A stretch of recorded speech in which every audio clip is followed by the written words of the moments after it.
Mes chers amis, bien le bonjour. On se retrouve aujourd'hui pour une nouvelle vidéo au sein même du musée du Louvre. Alors certains me diront encore, et moi je vous dirai simplement bah oui, parce que tourner tout seul pendant 2 jours dans le plus gros musée du monde, c'était vachement bien. Alors du coup j'ai décidé de rempiler et vous auriez fait pareil. Pour rentrer dans le vif du sujet, pourquoi est-ce que le Louvre fait de nouveau appel à moi? Eh bien parce qu'ils ont une actualité très chargée et ultra intéressante autour de la figure de François Ier, un type qui a un peu marqué l'histoire de notre pays. Quoi qu'il en soit, ils en profitent aussi pour lancer une campagne de financement participatif, mais ça on y reviendra un peu plus tard. Jusqu'au 15 janvier 2018, le musée accueille une exposition intitulée François Ier et l'art des Pays-Bas. Une occasion de montrer au public l'influence des artistes de cette région qui n'a absolument rien à envier à celle des Italiens qui gravitaient beaucoup autour du roi. Mais autant vous dire que François Ier n'a pas attendu cette exposition pour investir le Louvre. Nous en avions déjà parlé dans la vidéo Histoire du Louvre que vous retrouverez en description. François Ier fait de l'ancienne forteresse du Louvre sa résidence principale. Un lieu où il fait bon vivre et où de nombreux bals et invités défilent dans une de ses salles préférées, la salle des Cariatides. L'empreinte du roi, elle est encore très palpable ici, notamment lorsque l'on se balade dans la cour carrée ou dans l'aile Lescaut, qui ont été construites à sa demande. Mais cette empreinte se manifeste également à travers les collections du musée qui regorgent d'œuvres ayant un rapport avec lui, de près ou de loin. Tiens, un des tableaux les plus connus doit sans doute être ce tableau de Titien derrière moi qui représente un portrait de François Ier, l'air posé, serein. Et ce qui est assez drôle finalement quand on regarde ce tableau, c'est qu'à l'époque de sa production, en 1537, la plupart des peintres italiens attachent beaucoup d'importance à l'aspect très réaliste et très expressif des personnages qu'ils veulent mettre en avant. Or ici, on n'a absolument rien de tout ça, et d'ailleurs on ne voit même pas les mains du souverain. Et pour cause, ça n'est pas François Ier qui commande l'œuvre, mais un de ses potes italiens, Pierre l'Arétin. Pour réaliser le portrait, le pauvre peintre Titien se contente donc d'utiliser un autre portrait du souverain qui était gravé sur une médaille fabriquée plus tôt en France. Ce qui explique sans aucun doute la posture de profil, comme on en voit aujourd'hui sur nos pièces de monnaie.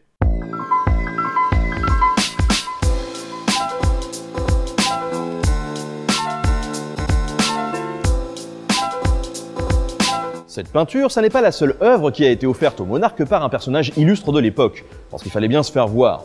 Par exemple, le pape Léon X a fait appel par 2 fois au peintre Raphaël. Une première fois en 1518 pour Saint-Michel terrassant le démon, le grand Saint-Michel qui deviendra symbole de la puissance royale, et une seconde fois la même année pour un cadeau assez flatteur pour le roi, la Sainte Famille de François Ier qui représente Marie, Jésus, Joseph et toute la famille quoi.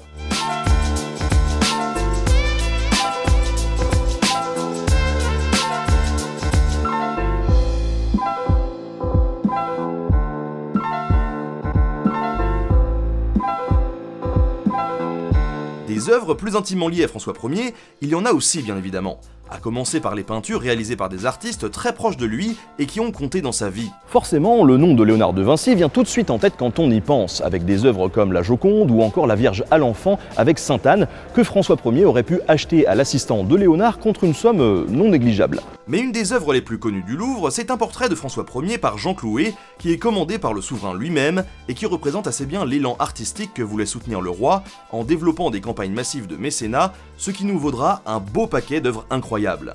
C'est de la propagande, mais c'est beau. Jusque-là, je vous ai présenté quelques œuvres qui s'articulent tout autour d'une seule et même chose, la vie publique du souverain François Ier. Des œuvres qui visent à le valoriser, à lui faire plaisir, à montrer à tous que le rayonnement de la couronne française n'est pas en reste. Mais on trouve également au musée du Louvre des objets très intéressants qui relèvent de la vie privée du roi. Des objets qu'il aurait pu offrir à des proches par exemple, et parmi ceux-là, le magnifique coffret de Pierre Mangot. Pierre Mangot, c'est l'orfèvre principal de François Ier, un homme doué d'un talent extraordinaire qui lui permettra de réaliser des œuvres aussi belles et magnifiques que ce coffret. Et en plus d'être incroyable, ce coffret a d'une importance vitale pour comprendre l'époque dans laquelle il s'inscrit, car il reste très peu d'objets précieux de cette période qui sont parvenus jusqu'à nos jours. Et oui, entre le XVIIe et le XVIIIe siècle, la plupart de ces objets ont été vendus pour être fondus afin de récupérer les matériaux. C'est ballot. Bref, si on regarde d'un peu plus près ce coffret, on peut admirer les plaques de nacre qui recouvrent l'objet et qui sont témoins d'une certaine mode de l'époque où les objets en nacre venus tout droit d'Inde sont ensuite importés en Europe puis recouverts par les fameuses montures d'argent doré, un savoir-faire que Pierre Mangot maîtrise à la perfection et qui sont également la trace du savoir-faire des orfèvres français de l'époque. La relation entre François Ier et l'Italie étant également très étroite, on retrouve une certaine inspiration italienne sur l'objet, notamment avec ces balustrades que l'on peut voir sur les angles, ou encore avec ces petits médaillons qui renferment des bustes. Ah bah ça, c'est typiquement italien. Hein. D'ailleurs, il y a quelques autres objets conservés au Louvre qui font écho à cette période et aux Valois, la branche de la dynastie capétienne dont fait partie François Ier. Notamment le trésordre de l'ordre du Saint-Esprit, un ordre fondé par Henri III en pleine guerre de religion en 1578. En gros, il s'agissait de recréer une sorte d'élite chevaleresque pour lier les nobles catholiques entre eux, quoi. Mais vous allez me dire, Henri III, il vient après François Ier, non? Et vous avez raison.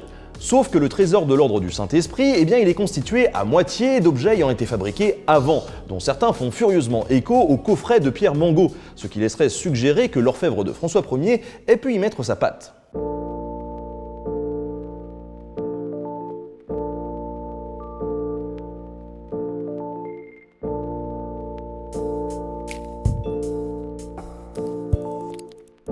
Depuis tout à l'heure, je vous parle de nombreuses œuvres absolument formidables, mais quand vous avez cliqué sur cette vidéo, le titre vous promettait de découvrir l'incroyable joyau de François Ier. Alors je sais, hein, ça vend du rêve, mais vous inquiétez pas, on va le découvrir ensemble. Parmi les objets les plus caractéristiques de cette époque en termes de savoir-faire, d'influence artistique, mais aussi des usages privés du roi, on retrouve le gigantesque livre d'heures de François Ier.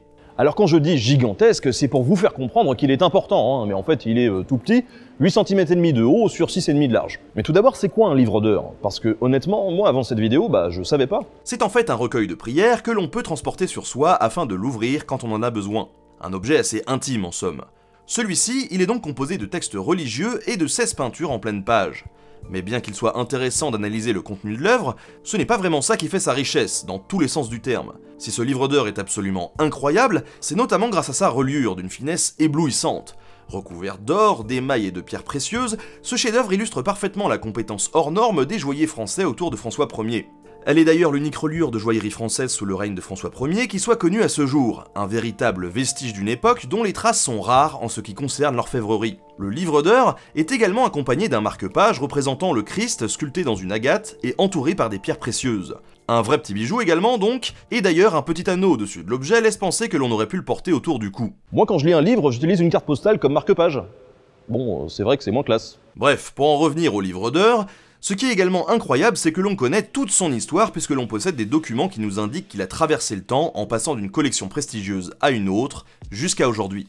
A la base, François Ier l'achète en 1538 à un marchand, Allard Plomier. On suspecte très fortement que ça soit pour l'offrir à sa jeune nièce de 10 ans, Jeanne d'Albret. Et si ce nom vous dit quelque chose, c'est normal, c'est la mère d'Henri IV. Henri IV en hérite donc, puis Marie de Médicis, la reine et épouse d'Henri IV, le prend pour décorer son cabinet au Louvre. Les finances n'étant pas au beau fixe, elle le vend ensuite au cardinal Mazarin, lequel est au service de Louis XIII puis de Louis XIV. L'objet rejoint donc la célèbre collection du cardinal, qui est dispersée à sa mort un peu partout pendant près de 50 ans. On retrouve une trace du livre en 1755, lorsque son propriétaire, le médecin du roi d'Angleterre Richard Mede, décède. Il est alors acheté par le célèbre collectionneur Horace Walpole et se transmet dans sa famille jusqu'à atterrir dans les mains d'Alfred de Rothschild, le célèbre banquier. Vendu en 1942 à un collectionneur privé, Martin Norton, il reste depuis coulé des jours heureux au Royaume-Uni. Une histoire absolument incroyable, puisque le livre est passé entre les mains d'une multitude de personnes différentes sans jamais être perdu ou détruit. Des objets de ce niveau de qualité sont significatifs de l'art de leur temps, ils disent beaucoup plus que ce qu'ils sont eux-mêmes. Ils nous racontent beaucoup de choses sur la manière dont travaillaient les artistes et les artisans, et sur l'époque à laquelle il a été façonné. Ce livre d'heures, il a traversé près de 5 siècles avant d'arriver jusqu'à nous, et il est clairement le témoin privilégié des débuts de la Renaissance, du savoir-faire des joailliers et des orfèvres de l'époque, et des collections des Valois et de François Ier, un objet qu'il avait acquis en tant que particulier, simplement pour faire plaisir à sa nièce. Je sens que certains d'entre vous me voient venir, car si je vous parle aujourd'hui de ce livre d'heures de François Ier, ça n'est absolument pas de manière désintéressée. Nous l'avons dit tout à l'heure, ce livre d'heures, il appartient aujourd'hui à l'Angleterre.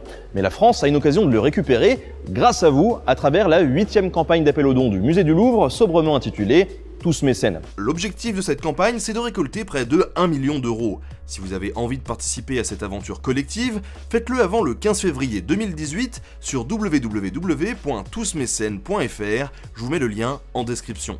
Pour en revenir à François Ier, sachez que les œuvres présentées dans cette vidéo ne sont absolument pas les seules qui sont mises à disposition du public. Donc si vous venez au musée du Louvre, il y a de fortes chances que vous en croisiez d'autres. En attendant, on arrive à la fin de la vidéo, donc moi je pense que je vais aller voilà, me la péter, profiter un petit peu tout seul de la grande galerie.